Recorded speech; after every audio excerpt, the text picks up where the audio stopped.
Hello and welcome to the Lymphedema Book Club. My name is Kathleen Lisson. I'm a lymphedema therapist, and we are looking at Chapter 6, the movement chapter of the book Stress Reduction for Lymphedema.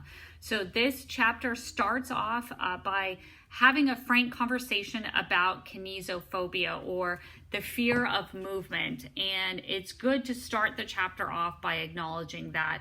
A lot of people who have a cancer history, especially if they have lymphedema, there's a fear that perhaps moving or using the arm or the leg or the body part too much is either going to, bring back their cancer or make the lymphedema worse. So to start the chapter off, to really understand that concept is important. And then we go ahead in the book and look at some basic guidelines for getting started with an exercise program. So hopefully through the cancer journey and the treatment, there's been some exercise. And then afterwards, with lymphedema, there might be some concerns as to how do I tailor my exercise to be safe for my lymphedema and also health giving for my body.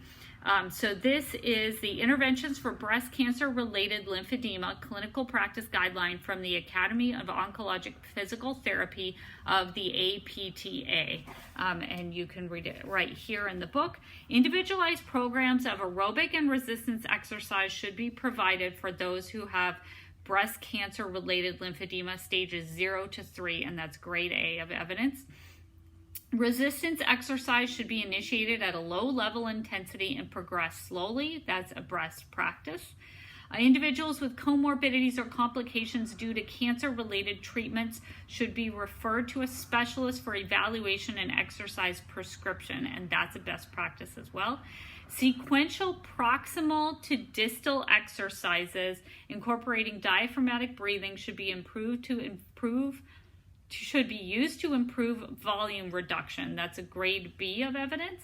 And also grade B, compression use with exercise may have benefit. So whether you use the sleeve or the sock during exercise, this can be a conversation that you have with your lymphedema therapist. And then finally, yoga may be a safe form of exercise, but does not show evidence of effectiveness for lymphedema volume reduction. And that's a grade C of evidence. But what we do spend the rest of the chapter looking at is the different exercises and specifically the research behind yoga and the positive impacts that yoga can have on the quality of life and other aspects of living with a lymphedema diagnosis. I think that yoga can be a very valuable practice.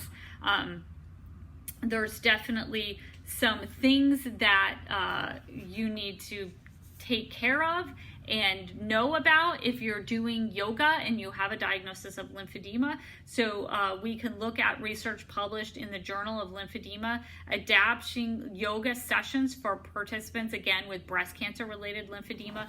The adaptations listed include avoiding heavy loading of the affected arm, restricting static postures, encouraging continuous movement, including breathing exercises, adapting floor-based postures to offer a seated or a standing option, and beginning with postures and movements that include clearing the lymphatics of the trunk, then moving distal to proximal in each arm.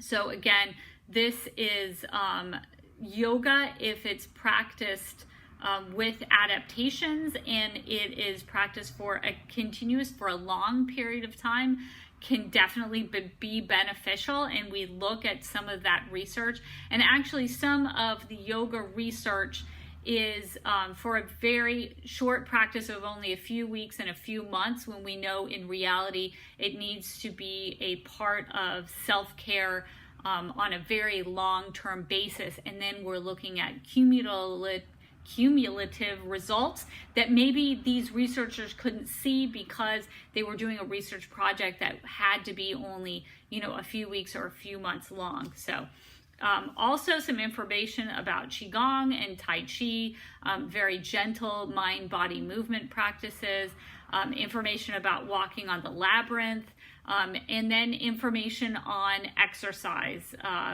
both exercises that you would do at the gym and then also digital exercises. So exercises at the gym, some real good information about aerobic exercise that's indicated for people with a lymphedema diagnosis, resistance exercise, so weightlifting, that's indicated for people with a lymphedema diagnosis, and then water-based exercise, which many lymphedema therapists will recommend that you do.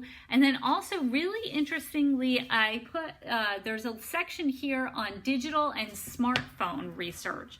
So this would be the games that the kids are playing, maybe on the Wii or their other game, that the makers of the game have created a game that encourages movements that are similar to the movements that a physical therapist would prescribe for a person with lymphedema. So this can be a way that people with lymphedema and other people in their family, the kids, can get together and have fun and be doing these beneficial movements that are beneficial for lymphedema at the same time.